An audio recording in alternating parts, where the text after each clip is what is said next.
Good morning, everyone. Thanks for joining us for North Dakota Today on this freezing drizzle kind of morning. I wish it was Friday. I know we're still joking. Wednesday I thought was Thursday, so this whole week I'm off. Today I kind of joke like, thank goodness today's Friday. Friday Eve. Still a lot of Thursday left though. Did you have slick roads?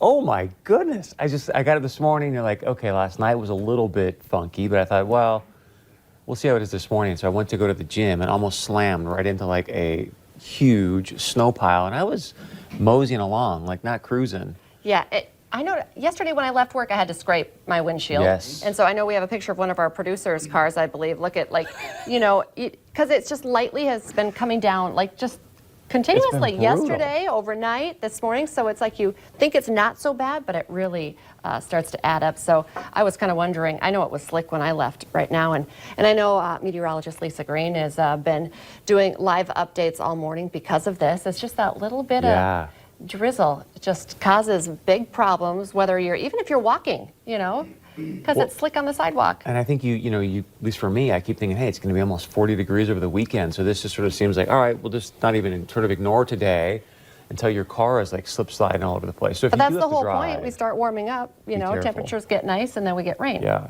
instead of snow. I guess some areas are still getting snow, but if you have not left your home yet today, just be aware that you're going to have to drive a little slower, and if anything is parked outside, make sure you have your ice pick ready. So the credit card won't work. You actually need a real ice scraper.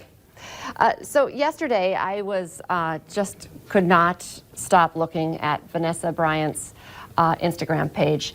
Kobe Bryant's wife, we're finally hearing from her. I shouldn't say finally. She decided to make a kind of talk to people and thank them for all of their support. This is her Instagram page, which also was private. She opened it up yesterday. She changed her profile picture. She paid really an emotional, I'll just read part of it, but it was a very emotional post talking about my girls and I just want to thank the millions of people who have shown support and love during this horrific time. Thank you for all your prayers. She also wrote about being devastated for the other families involved. She said, we're devastated for the families who lost their loved ones on Sunday, and we share in their grief intimately. There aren't enough words to describe our pain right now. And I was going to say, you know, we've been seeing all the pictures of Kobe and his daughter Gigi, and then, you know, this is just, you know, we think they're not normal, but this is a normal mom's, you know, Instagram page, and you go through and you see, this is just, you know, a family who loved each other, who posted. You see a lot of pictures of Gianna, the daughter, the middle child that was in the crash and passed away with her father. The great family photo. Cannot imagine the pain and loss for all of the families, you know, what they're going through right now. So knowing that she was able to, you know, recognize and thank people for their support, I think is a sign that she's going to do all right. She has to obviously be strong right now for their other 3 children and for the other families as well. But heartbreaking looking at those pictures. I just try to put myself in her shoes. And you think about trying to get up and think about, okay, I got to get up and move today, and to get that news and just absolutely crushing. Part of her post is she did hashtag girl dad, because Kobe had, what, 4 girls? Daughters. So a bunch of people now are spreading around different pics. So I found some of these pics recently and I thought, these would be kind of fun to show today. This is...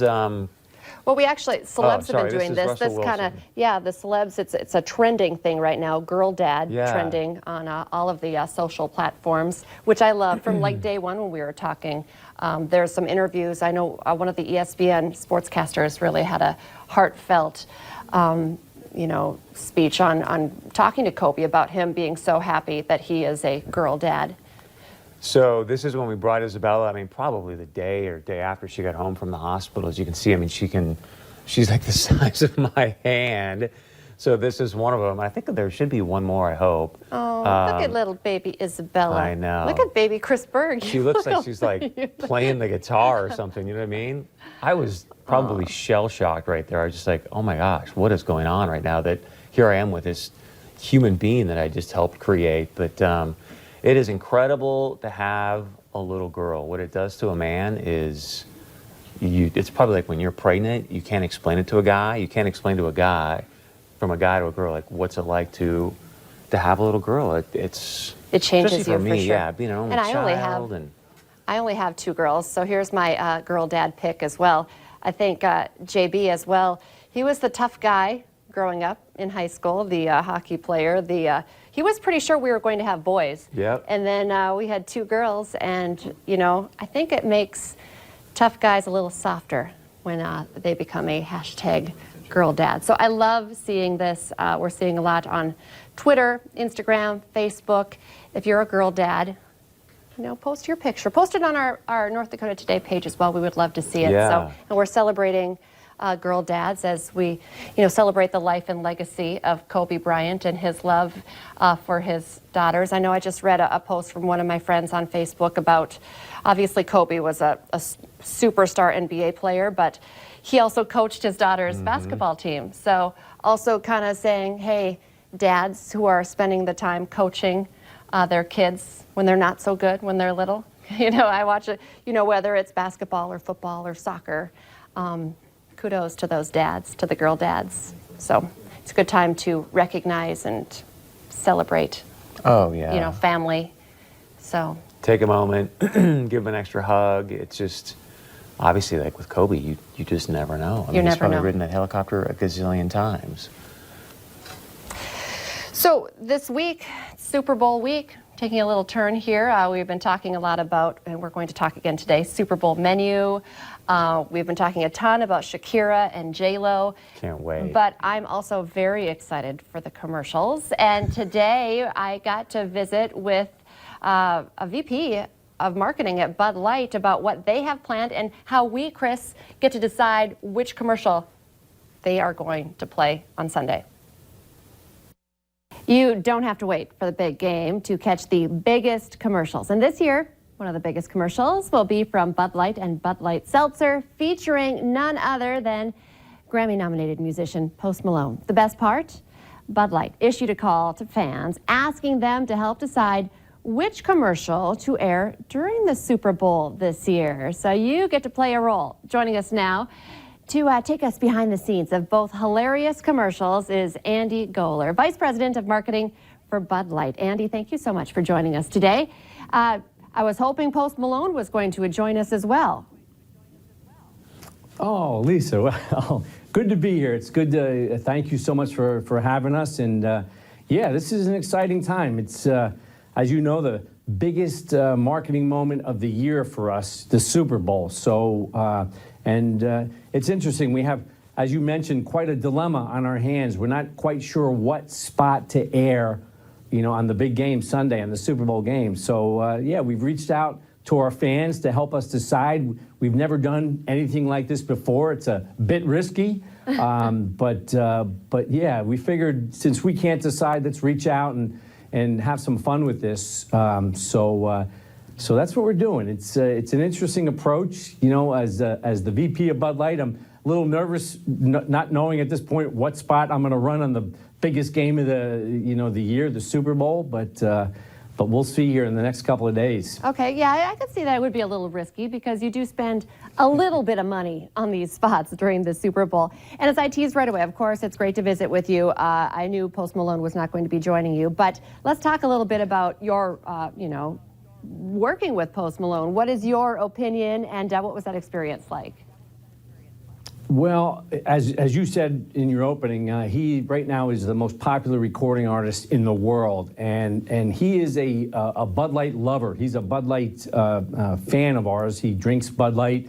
That's the beer of his choice. So we've had a relationship with him for the past few years. So as we're entering, the Super Bowl time, and like you said, it's a big investment for us. We wanted to make sure that we brought Post along to help us introduce our newest innovation, Bud Light Seltzer, as you can see on the screen here. And so what we're doing is Post Malone goes into a store to get his Bud Light, and he's exposed to Bud Light Seltzer for the first time. So he has to make a decision. So we go inside his brain, and we see what he goes through to make a decision in terms of Bud Light or Bud Light Seltzer. And it's a funny spot. Post Malone did a lot of his own stunt work here, as you can see. And I have to tell you, Lisa, he's a great musician, but we had no idea of the acting capabilities he had, which is why we ended up with 2 great spots, because he was just an amazing actor, and he pulled off the spots in such a great way. But in the first spot that you just saw, he ends up by making what we think is the best decision. He actually buys both Bud Light and Bud Light Seltzer. And then we shot a second spot with him because, again, the first spot was so much fun. We had such a blast with him. So the second spot, he goes into a bar, and he is faced with a new Bud Light Seltzer flavor, mango. And so we go back into his brain to see what he goes through to decide, should he try the mango or not. So it's a very fun spot. And again, having Post Malone help us to communicate to fans about our new Bud Light Seltzer is just great for us. It's great for Super Bowl. It's going to be a fun day. And, Bud Light brings the fun, like we're doing again this year with these spots. So I'm anxious to see how people end up, what direction they push us, so we can decide what spot to actually air on Sunday. Yeah, I don't know. I can't pick because I love them both, and I'm impressed. No stunt double for him. He's a great actor and singer. Love it. Okay, so we got to see both commercials right there. How do people go about watching them again and voting? Well, they're out now on our social media channels, and people can go out there. We put them out starting yesterday morning. And we have a team of people monitoring comments, shares, likes, the engagement of both spots, and that's how we're monitoring, which spot will ultimately run. We have to make a decision soon, though, because we have to let the network know what spot to air, and people will have to tune in on Sunday during the Super Bowl to see what the winning spot is. So we're really excited about it, and it's a lot of fun. It's a good time. I love this. I love that it's interactive. I like that I have some say in where you're going to spend all those big Bud Light dollars as well. Thank you so much, Andy, for joining us today, and we'll be watching on Sunday. Thank you, Lisa, very much. Take care. We messed up by not having some Bud Light seltzers right here, though. That's what Cordell brought us chicken sandwiches yesterday. No beer today. Anyway, that was fun to see a little sneak peek of those commercials. What is a 30-second commercial this year? 6 million? 5.2 million, and you are going to leave it up to. He actually did look nervous about it. Like, I'm letting you guys pick. It's a lot of money. I mean, it's a smart decision, but I can imagine being in his shoes. You're like, yeah, I'm dropping a cool $5 million, and yet I have no idea what's going to show up. No say. Okay, remember to get yourself signed up to win a Fargo Force 4-pack. Just head to valleynewslive.com and click on the contest tab to get yourself registered. This contest is brought to you by the Fargo Force and Buffalo Wild Wings. But back to football, we're going to be talking about maybe getting your menu set for Super Bowl Sunday. We're going to be talking with the crew from Boston next.